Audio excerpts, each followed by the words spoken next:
Welcome back to the Reading and Writing Podcast. My guest today is Louise Marburg, author of the new short story collection, You Have Reached Your Destination. Marburg is the author of two previous collections of stories, The Truth About Me and No Diving Allowed. Her work has appeared in such journals as Narrative, Plowshares, Story, The Hudson Review, and many others. Aaron McGraw, author of Joy and 52 other very short stories, said of the collection, "The spare, elegant stories in Louise Marburg's new book feature characters struggling to define themselves in a world that keeps confounding and contradicting them. Long-cherished ideas are examined and sometimes shattered, and lives are reshaped before our eyes. In Marburg's world, relationships are always subject to radical change, and her characters' destinations are unexpected, remarkable, and beautifully memorable." Louise, welcome to the podcast. Thank you, Jeff. Thanks for having me. Absolutely. Well, as I mentioned, your new short story collection is titled You Have Reached Your Destination. Do you have a favorite story in the collection? I do. It's the last story. It's called Next of Kin. It's a funny story. I like humor in my stories. Every story has a little bit of humor and a little bit of pathos. And that's my favorite story. It's not the title story, which I also love, but it is a fun story to read. When did you originally start writing, and do you remember the experience of getting your first short story accepted for publication, and can you tell us about that? I do. It was a long, long time ago. And I was in graduate school, and this was when Redbook took stories. In fact, I don't even know if Redbook is still being published, but I was in my first year of graduate school for an MFA in creative writing. And Redbook called me up and this is when people called people up too, and took the story that I had sent them, and I was just over the moon, you can imagine. It was shocking and exciting, and they also paid way more than anyone pays now. I don't know why that is, but so that was fun. But then, a long time passed before I had another story accepted, and that story was in my first collection, The Truth About Me.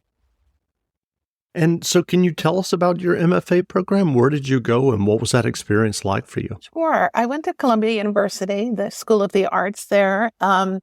It was great because it was a place where you had in common, writing with everyone. And that's what we were all obsessed with.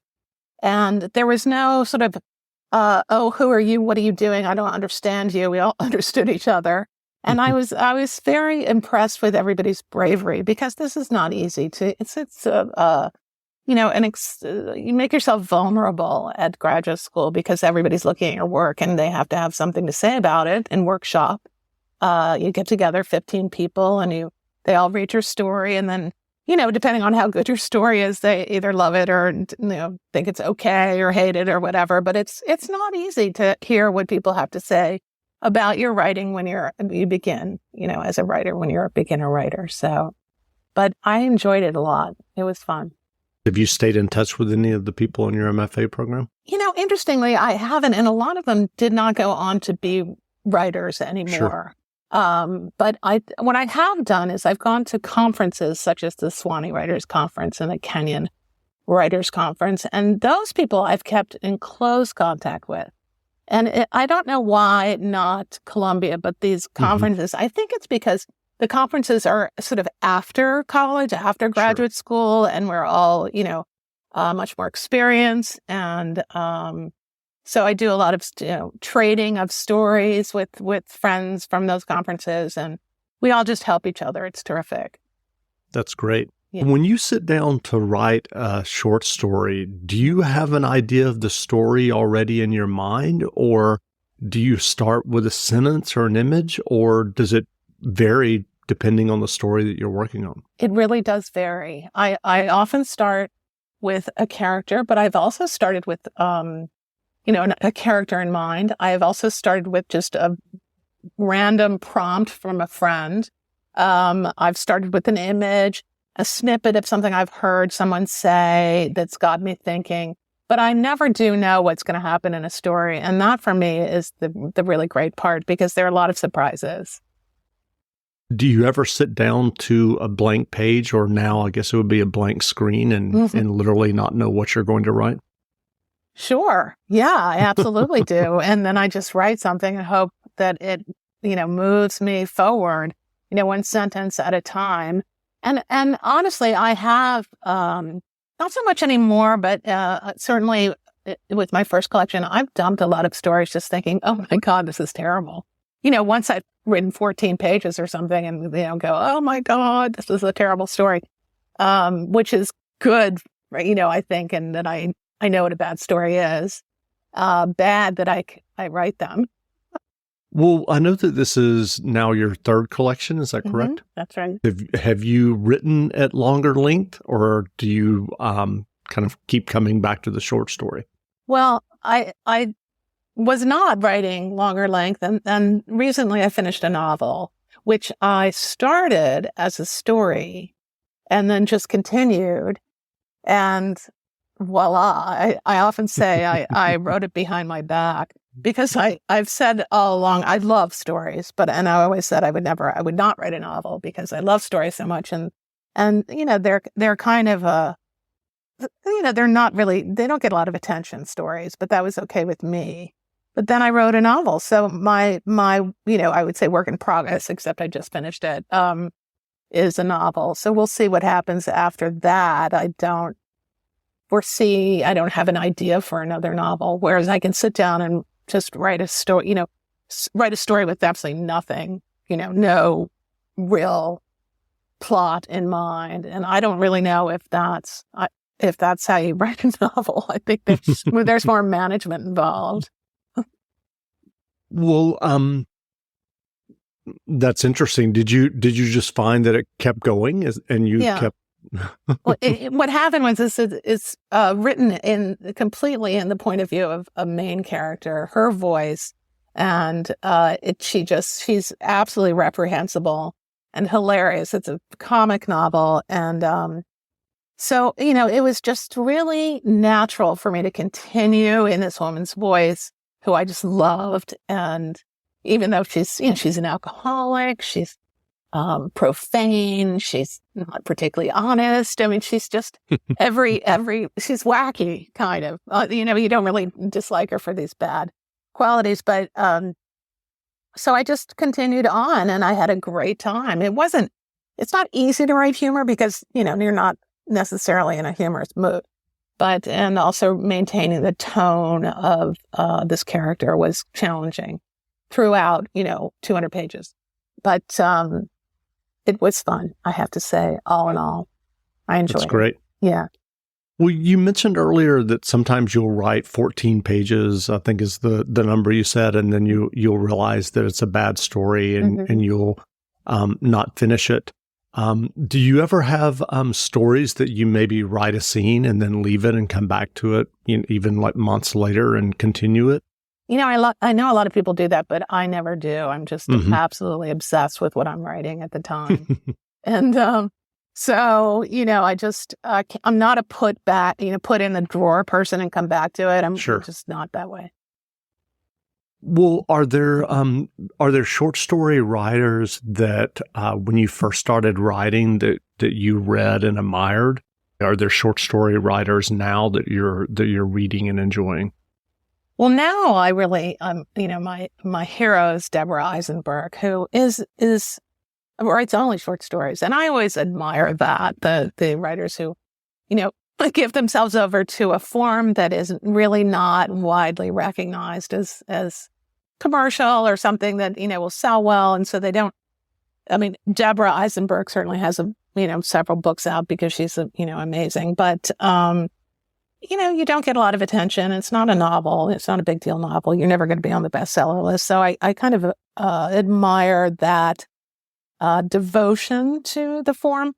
But and when I first started out, I was in love with Alice Munro, and I think I have in common with a lot of people, a lot of writers. She was my hero, and I in graduate school, you try to write like other people, certainly, and I tried to write like Alice Munro. Big mistake. which, you can write like anybody else, but definitely not like Alice Munro, who writes very long, involved stories. And they're beautiful. Lowe's knows how to get your lawn ready for spring. And right now, you can get up to $20 off select Scott's Triple Action Fertilizer.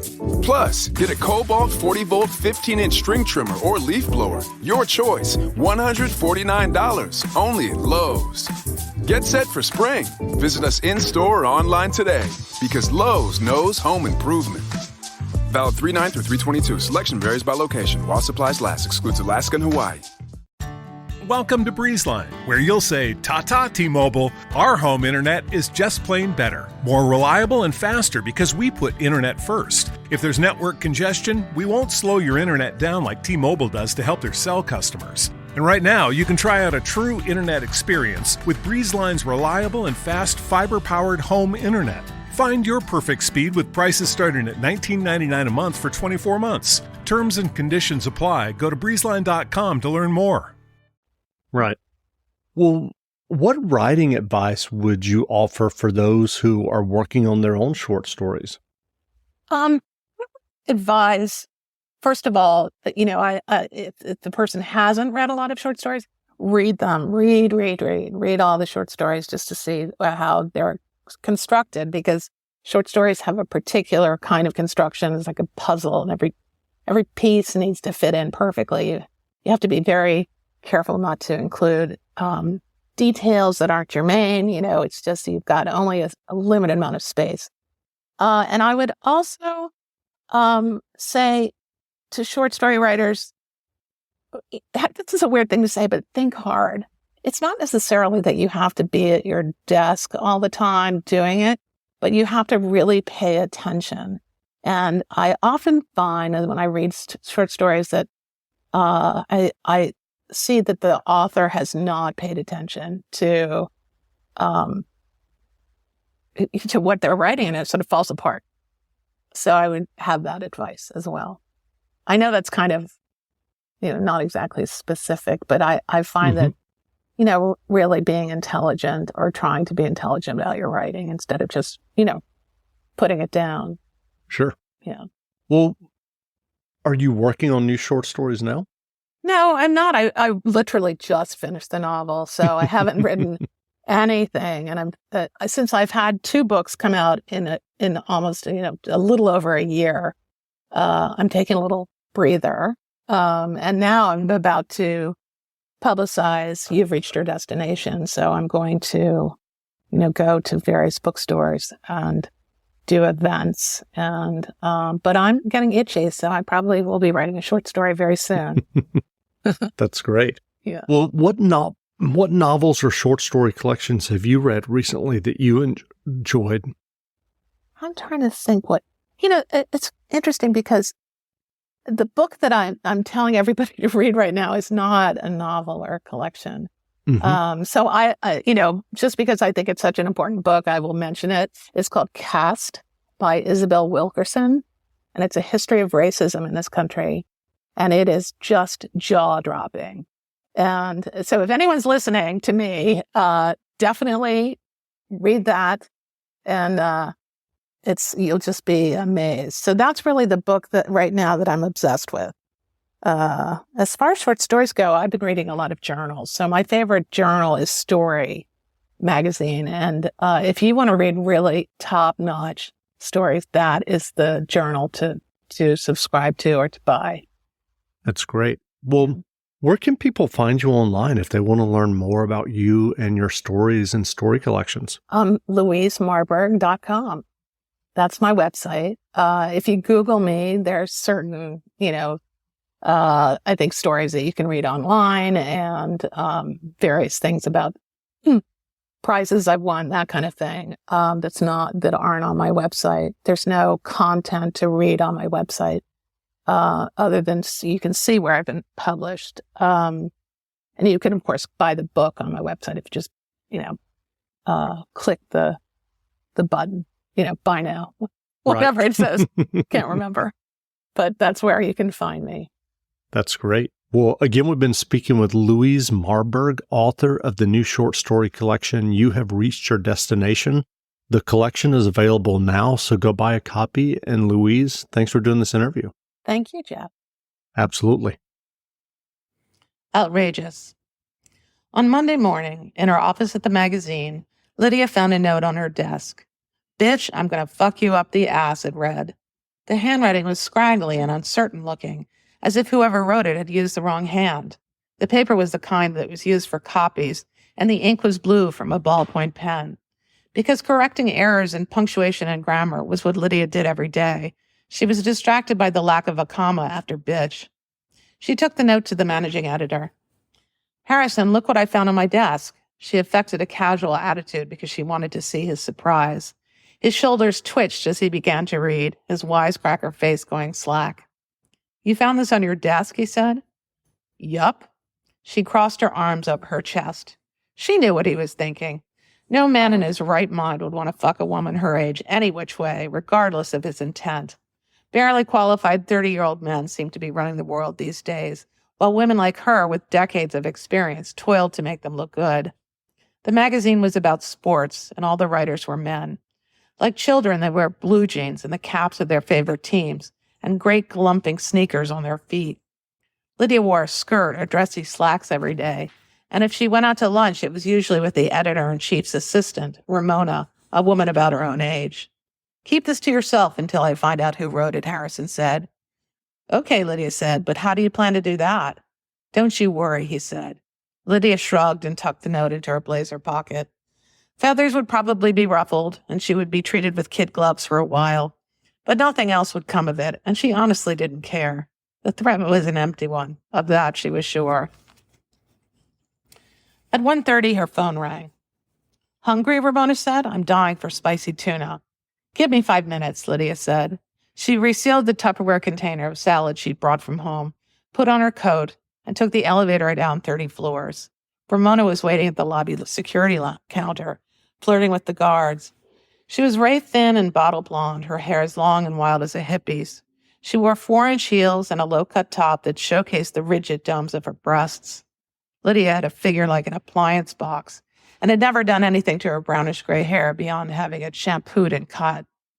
"Lyd," Ramona hooted as if she hadn't seen Lydia in ages. "We're going for sushi," she told the guards.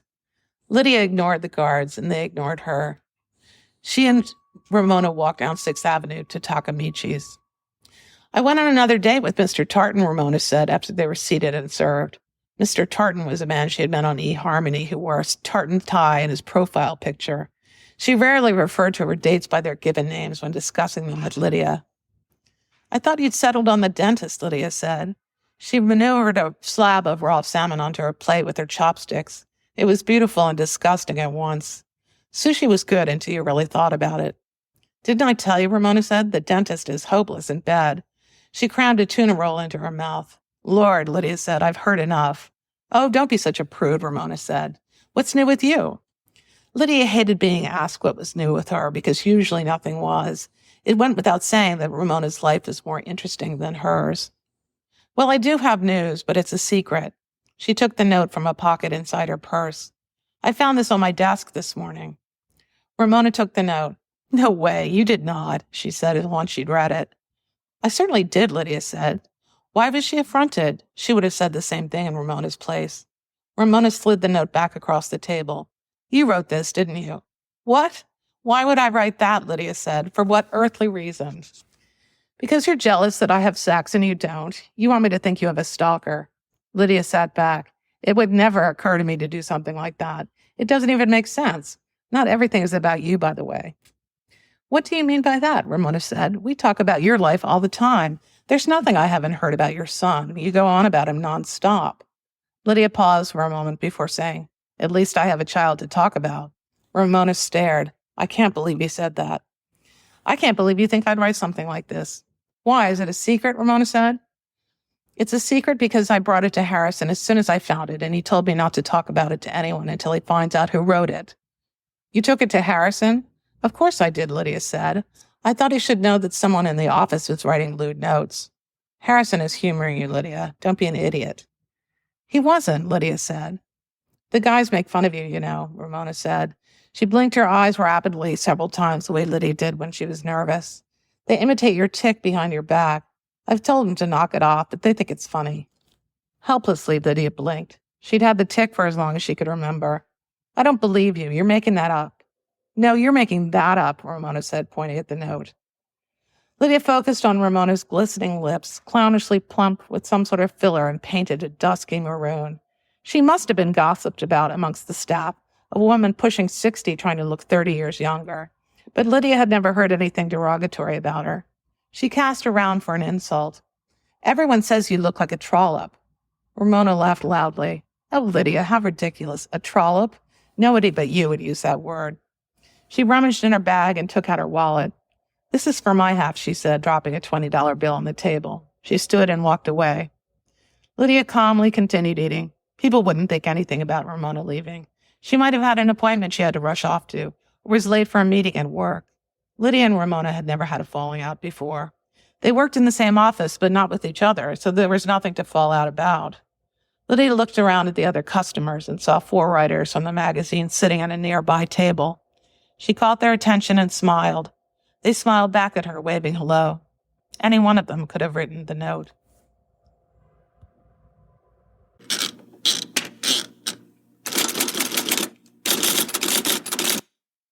At Kroger, we want our fresh produce to meet your expectations, which is why we're dedicated to doing up to a 27-point inspection on our fruits and veggies, checking for things like scarring. In fact, only the best produce like zesty oranges and crisp carrots reach our shelves. Because when it comes to fresh, our higher standards mean fresher produce. Kroger, fresh for everyone. Save big on your favorites with the Buy 5 or More, Save $1 each sale. Simply buy 5 or more participating items and save $1 each with your card.